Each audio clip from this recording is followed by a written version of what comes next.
Today, we've got a really special one for you. It's a deeply personal story about radical trust, a journey that takes a volunteer all the way from Papua, Indonesia to Rwanda, with pretty much nothing but faith to go on. Now this was the motto for the whole journey. And it's such a cool mix of two cultures and two languages.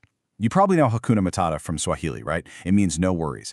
And Jehovah Jireh, that's from Hebrew. It's one of the names for God, and it means the Lord will provide. So put them together, no worries because the Lord will provide. This one phrase really sets the stage for everything that's about to happen. So who is the person behind this motto, and what exactly is their mission? Let's get a little context on this incredible journey. Okay, so get this. Our narrator is a volunteer from the Evangelical Christian Church in Papua, Indonesia. They're part of a program called the United Evangelical Mission, and their placement is in Muhanga, Rwanda, for an entire year. I mean, just think about that leap for a second. From an island nation in Southeast Asia, straight to the heart of East Africa. That is an incredible commitment to service in a totally new world. The story takes a really big turn during the volunteers' second month there. What starts as just a routine gathering becomes this moment of profound personal revelation, and it's all sparked by a text from thousands of years ago. And the setting for this big revelation? It wasn't some huge, grand cathedral. It was at something called an Itorero Shingiro. This is this amazing local Rwandan tradition. It's an intimate, weekly worship meeting that moves from house to house. It's really a place for community, for sharing, for study, and it's right here that everything just clicks into place. So during one of these gatherings, the group reads from the biblical book of Luke, chapter 10. It's the part where Jesus sends out 70 of his disciples on a mission, and the instructions he gives them are super specific. For our volunteer, this passage wasn't just another story, it became an obsession, something they thought about deeply for 2 solid weeks.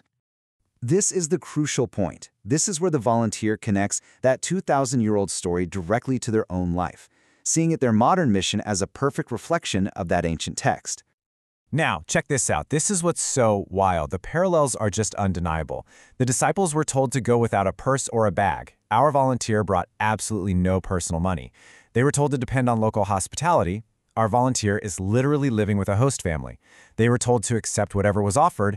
Our volunteer eats the food that family provides. And the core instruction to trust that God will provide, well, that's the motto, Jehovah Jireh. The blueprint is almost identical.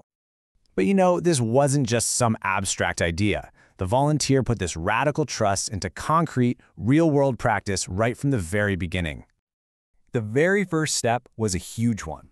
To go on this mission, they had to walk away from a paying, salaried job. I mean, think about it. Leaving behind financial security, a career, that's the biggest safety net most of us have. And this commitment to minimalism, it went down to the smallest detail. The journey to Rwanda for a whole year was made with just a single pair of shoes. That's it.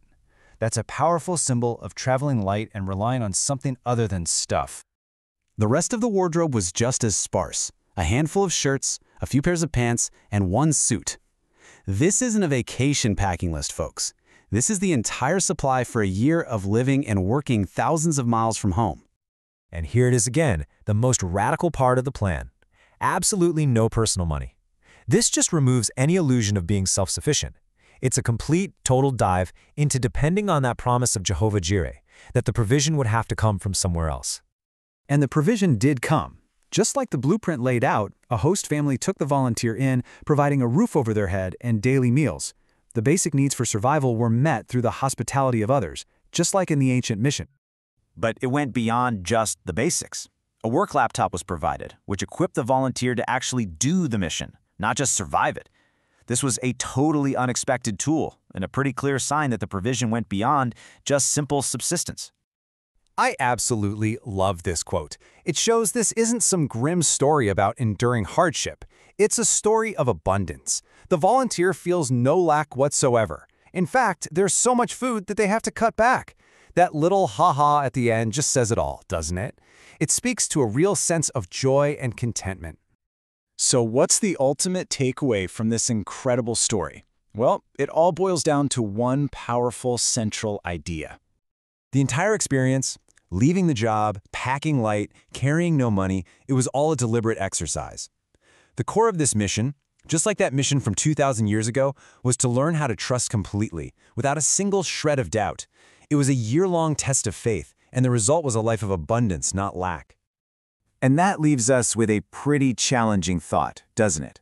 This story shows one person's journey into absolute trust, letting go of all the usual things we use as safety nets. It really makes you wonder, what would it take in our own lives to trust something or someone that completely? What would we have to let go of to do it? Something to think about. Thanks for joining me.